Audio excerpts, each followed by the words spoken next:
wanted to have a, excuse me, folks. Wanted to make sure we had wanted to do a press conference on this because this is something that's pretty important and pretty major that has happened.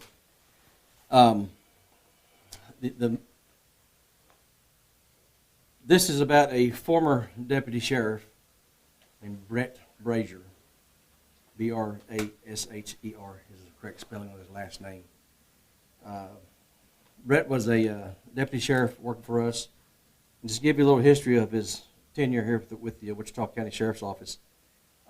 He started out exactly as a reserve deputy on December 14th, 2011. He also was had just completed the Vernon Police Academy. He became a full-time deputy on August 19th of 2016. So he spent a few years as a reserve deputy. He was a very active reserve deputy. In order for him to progress himself to get into a full-time position is by his work in contribution to the reserve program. Reserve program is a non-paid position. At the time, we had several deputies that were reserve deputies that really helped augment the patrol deputies and when we needed assistance with manning. Brett was assigned to the patrol division. He was also, through his tenure, he worked the different shifts like everybody else does, night shift, day shift, middle shift. He ended up on day shift, and as we went into our 12 hours days, he was partnered with the deputy sheriff that they were working fugitive apprehension, catching bad guys, fugitives, felonies. We're not talking about people that are just shoplifting from Walmart or somebody stole somebody's dog or cat or they broke a window. We're talking about parole violators, probation violators, drugs, sexual assault, robbers, things like this. People that are actually dangerous to our communities. He was a very efficient deputy sheriff while he hunted people. Was very active, him and his partner. A lot of activity in certain parts of Wichita Falls and Wichita County where they would find the felons and hunt them down and arrest them and brought them to back to jail where they ended up in the courts and went on from there as far as what happened with their cases.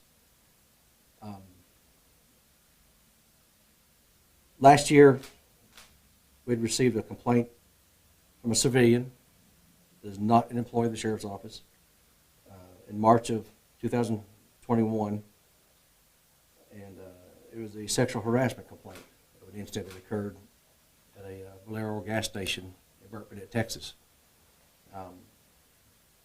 We got the complaint, was able to begin an internal investigation, which at that point we suspended him with pay pending internal investigation. We also at that point were able to determine that the allegation was probably occurred. The camera view didn't actually show a portion of his hand touching a female that was an employee of the store at this on our buttocks. However, there was enough there to believe that something did happen, and at that point, we had suspended him for 3 days without pay, and he also had to take a sexual harassment class just to make sure he understood we don't do these kind of things to anybody. He came back to work after completing the class, and then we had an incident that occurred inside our jail. And the incident that occurred in the jail, it wasn't in the book-in area. Because of our short staffing with jail personnel, we've been having to actually pull deputy sheriffs that are working in patrol or investigations to actually work a shift in the jailhouse because of the shortage of jail staff, because of employees.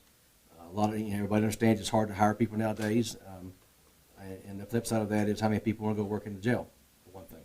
So we're continuously working on hiring people, as we're hiring people now to work in the jail. And the good thing is we have the county has been gracious enough to be able to set newer pay raises, higher pay raises, and the starting pay for employees working in the jail. But we're still short-staffed. So at this time, before we can hire people, and we're still not, once again, not fully staffed in the jail because we're still shorthanded, and we have people that still have to work in the jail that are deputy sheriffs. We required all deputies that had a jail license to be able to they had to mandatory to work at least one shift a week on their shift, or had the opportunity to work overtime on their days off. Several deputies were doing this, including Brazier, and we had actually got a sexual harassment complaint from an actual detention officer, female detention officer, and that was on looks like October 30th, 2021. We received that complaint, and I think that's the right date. And once we actually reviewed some jail footage, we discovered that it had happened, what she alleged happened. He was hugging on her. It was unwarranted touching from this employee. All of our employees, when they begin their employment with the sheriff's office, that's part of the training, is our sexual harassment policy.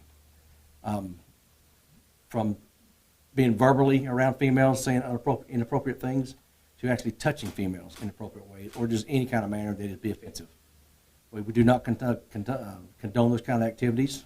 This is not a playhouse. This is a workplace. If people that work here are going to become a couple and they want to date each other, that business is out of this building. That's up to them. And even that happens. That does happen in a lot of workplaces, obviously, especially in law enforcement. We haven't had anybody that's been married or has gotten married. We had people that were married that work here as well, or people that date that have a problem that they get reported, something happened at home. Never had an issue like that. Well, once we got this complaint, we began looking at some other jail footage. Our jail investigators start looking through jail footage of when Mr. Brazier was working in the jail. We determined that he was basically, when he came to work in the jail, instead of working on a pod where he would be in charge of watching all the inmates and dealing with them directly every day, we have found that doing that with deputy sheriffs, we have a lot of encounters with people that they have arrested and put in jail. It's never a good encounter between the two, because somebody wants to be behind the bars, he wants to talk or threaten and make kind of comments, and it makes it very uneasy to be able to work around this type of situation. So these deputies were being basically rovers between the different pods. Out here at the new jail, we have the pods instead of the cell blocks we had at the old jail. This all occurred at the old jail downtown, by the way. That's where the female housing area is located. And Brazier had self-appointed himself to go work in that female area on that floor, fifth floor of the jail downtown. The jail supervisor at the time, the sergeants and corporals, pretty much whatever he said he was going to do, he's the extra guy helping us. If he wants to work up there, that's fine. So that's how that was able to work out that way. So in the course of this, we began watching more video while he's around the females. There were things that was going on that, first off, is beyond inappropriate for anybody that's working in law enforcement, especially a jailer or a deputy sheriff, anybody that goes into a female housing unit and be like us this close in the room, but closer, and pretend like we're all good friends and buddies and hanging out together and spending some time up there, and then get to the point where he's actually touching females, or going to a place where he believed that some of the cameras were out of view and other things were going on with females. And this is kind of real sickening to tell you all this. These things were happening. This is stuff that's on video. We had females that also let our investigators know that they wanted to talk about some things, but they were terrified of retaliation. They were scared to death for different things because of when they get out, they knew that, their bonds could be pulled off from a bondsman they had, and then this deputy sheriff was actually one of the fugitive hunters that hunted these type people. Then he would show up. And obviously, this is very inappropriate. This is not condoned in law enforcement. I don't care whether it's a police department or a sheriff's office, U.S. Marshals, the FBI. This is kind of things that is you don't do. We know this is bad. That's why we started doing a very intensive internal investigation into what his activities were.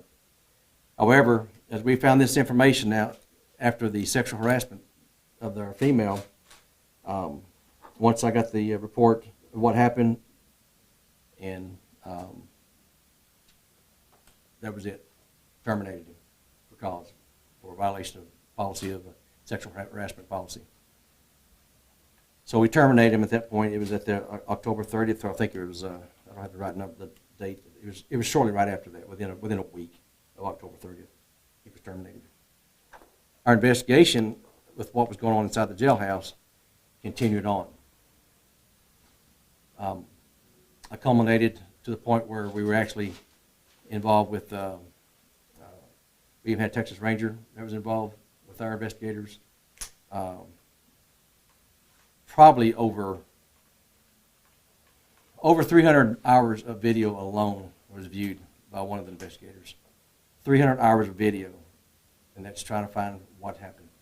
And found several incidents of inappropriate behavior or touching females that are inside the jail cells. Even though during the course of investigation, some of the, a couple of the females weren't opposed to it because of their activities outside of jail. They didn't bother them. They said they weren't offended by it. It's just things that happen like that because they were used to this kind of activities around men. Just because they're in jail, they cannot consent to that.